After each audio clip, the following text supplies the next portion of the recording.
Hi, Wheel of Time fans. Welcome back to Tori Talks with Dr. S. I'm Tori. This is Dr. S. Today we'll talk about Wheel of Time Season 1, Episode 7, called The Dark Along the Ways. So this was their penultimate episode for this season. Yeah. I forgot there were only 8. I kind of did too. Yeah. When I saw that it was number 7, I was like, oh, all we have left is the finale. Yeah, I was like, after oh, we're this. here already. This is happening. Mhm. Yeah, same. Yes. All right, I love the first part of this episode. So there is a bloodied, spear-wielding pregnant woman who is in the middle of battle and then starts to go into labor. It's one of my favorite series of scenes from this season. Yes, the cold open. Literally. Yeah. The cold open. Yeah. But yeah, it was unlike anything I had ever seen before. Like, when have you ever seen a pregnant woman fight that amazingly, but also... In labor. Yes, in labor. Like, stopping to, like, breathe. Oof, yes. But amazing. It is fascinating, and it just shows her strength, right, as a warrior. So this is also where I remember somebody commenting, and I actually think it was one of my brothers that said that the way they use their spear is like a dance. Well, I totally remember how this went down. So you said it was like beautiful, like a dance. And then a lot of the comments were like, oh yeah, that's exactly how it's described in the books. Oh, wow, like you remember. choreographed. Yep. So I totally remember that. And I was watching it this time like, oh yeah, it totally does look like so beautiful. Beautifully tragic even, like because of how it ends. But yeah, I know. Yes.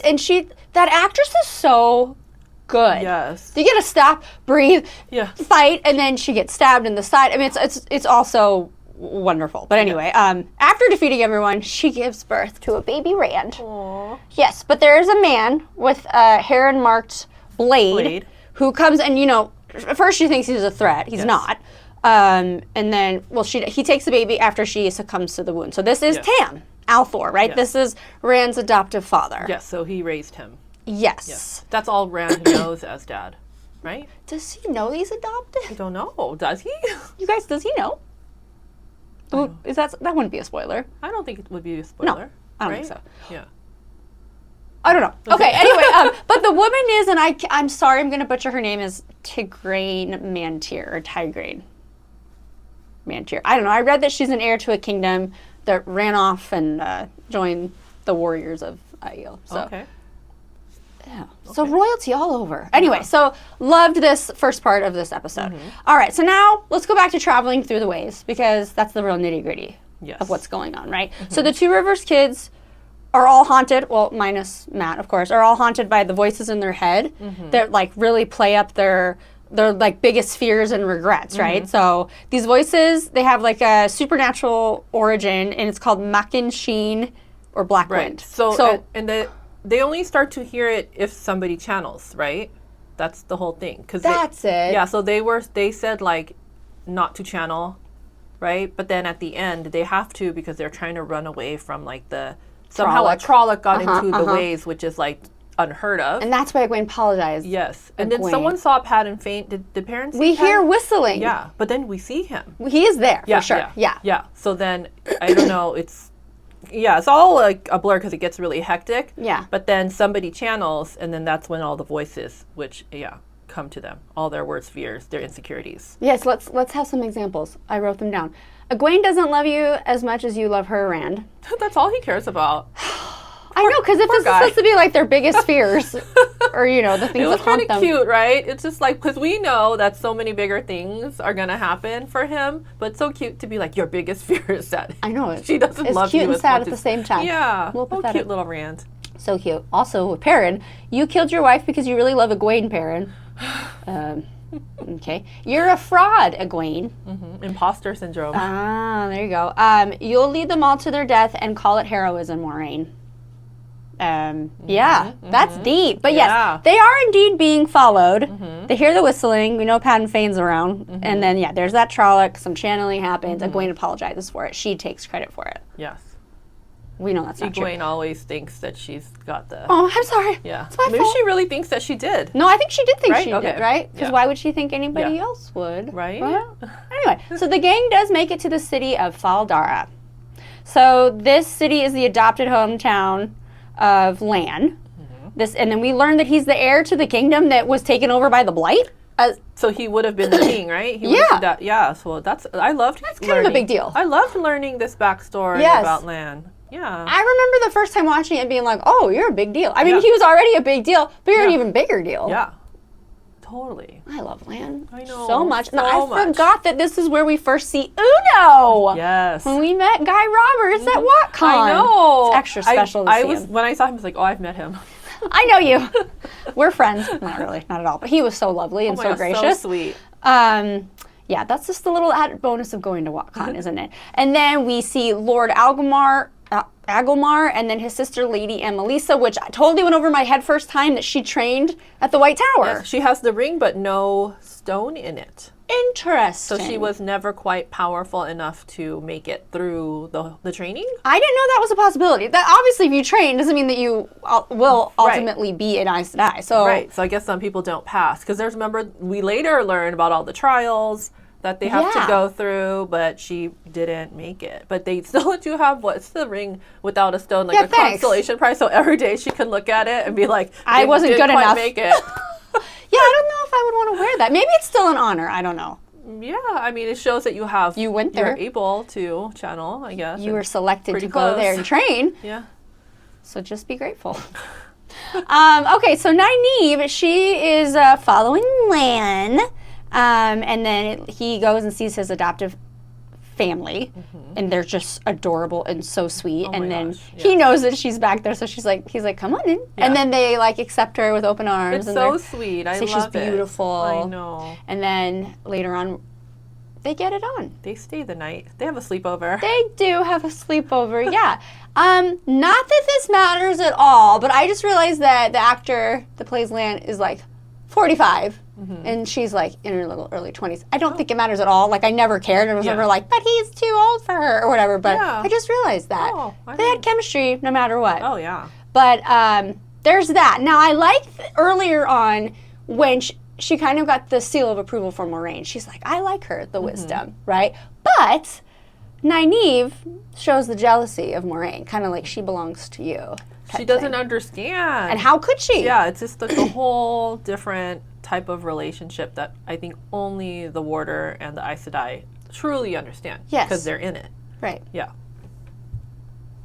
Then I'm like, wait, is that why she's kind of short with her too? I know she's being protective of the other ones, but maybe that's part of it too. Like a combination of things. Yeah, because she doesn't. Because she does not let go, and she's not cool at all with Moraine. No. She's like, what do you want?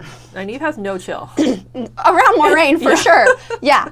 So that's probably part of it. Okay, something really exciting happens this episode. We get to meet Min. I love Min. Our clairvoyant bartender. I like when Moraine goes over there and she's like, okay, what do you see? And then when that, the super cool special effects of we see Perrin's eyes glow. Rand has a baby. Whose baby? I don't know. We still don't know. We don't know. And then with the girls, she sees a white flame and then a ring of gold. And she says, these people are all linked, which you already kind of knew that, but I don't know if it's in a bigger meaning too. They're all linked.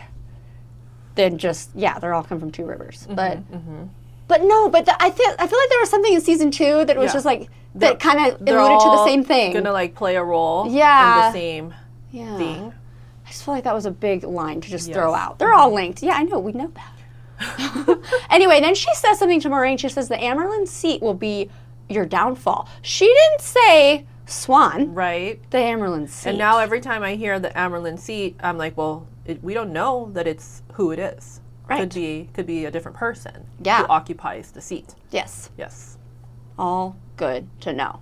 A very big reveal also happens this episode. This is where it's confirmed that Rand is the Dragon Reborn. Yes. And he even goes to Moraine, he's like, it's me. I know it. He looks terrified. He looks petrified. Did Min tell him, confirm it, or did he just realize it? Because I was watching it, as I watched it again, she doesn't say, yeah, you are. He wants to know if he is, but then he just kind of because before he goes to see her is when he's shooting the arrows or something. Yeah. And then he's remembering all these things, what Tam said and all this stuff. Yeah. And then I feel like, and then they whisper it to him. I think that was part of So they say you are the dragon. So that was said to him. The Makin thing, right? Okay, so then when we just heard his worst fear was about Egwene, they just didn't show us that his actual worst fear is that he's the dragon reborn. I think so, because I didn't notice that the first time. I'm only getting it now that you're saying it to me. So now I'm like, oh, now I feel bad for that we just made fun of him a few minutes ago. Well, I mean, it's still kind of cute that that was one of the things they said, but there was more, apparently. And in addition. Yes. So it wasn't Egwene that channeled to get rid of that Trolloc. It was him. Yeah. He wishes that his biggest fear was Egwene. If only. Yeah. He's like, oh, actually. Life would be a lot easier. They all want a simple life. Yeah. They didn't choose this life. This life chose them. Yeah. They would just want to go live in Two Rivers and like have, their love lives and be happy. Yeah. But now, nope. Got to save the world. Nope. Yep. So Moiraine, because he goes and he's like, it's me. I know it's me. And she's like, okay. She got her answer. She knows they're off. She masks her bond with Lan, and Rand and Moiraine are off to the Eye of the World via the Blight. Well, they got to get through that first, right? Yeah. So they leave everyone behind. Massive sprawl of like old branches, like so dense. Yeah. Yeah. It's like really gross. Yeah. Like I don't want to go in there, but we're gonna. I don't want to. No, because then we meet Ishii in there, don't we? Yes. Anyway, I know what's coming. Yep. Anyway. This was a really big episode. Like in penultimate episodes, like for example, Game of Thrones, they always had a bigger penultimate episode than they did finale. Yes. Well, this is giving me those vibes. This is a really big deal. I mean, yeah, I get it. The nostalgia wears off. We know Rand is a dragon reborn, but if you think about it in hindsight, this is a really big deal. Yeah.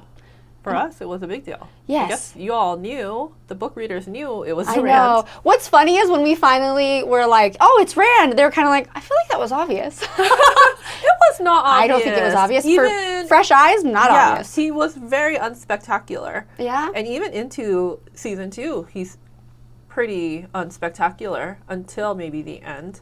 And I think some of the viewers who read the books are even saying like, oh, they're waiting for Rand to really like shine. Yeah, like do dragon type stuff. Me too. I am waiting for it too. But it makes sense that it was him. But I always was really fearful because she kept making it sound like the dragon reborn, like I have to get into the Eye of the World and like you guys are all probably not going to make it. So his deal though, right, is like, okay, well, we'll go now before so they don't all have to go. To protect them. Because they were only all going because they didn't know who was the dragon. Right. There's no need now. Now that there's the reveal, like, he's trying to save them. Keep them safe. Very noble. Exactly. That's where I feel like this is where Rand turned into a man. Big episode, fun episode. But yeah, we're almost to the finale of this season 1 rewatch, which has been fun as always. Yeah. So thank you for watching along with us. Please comment, and we'll see you next time. Thank you. Bye, everybody.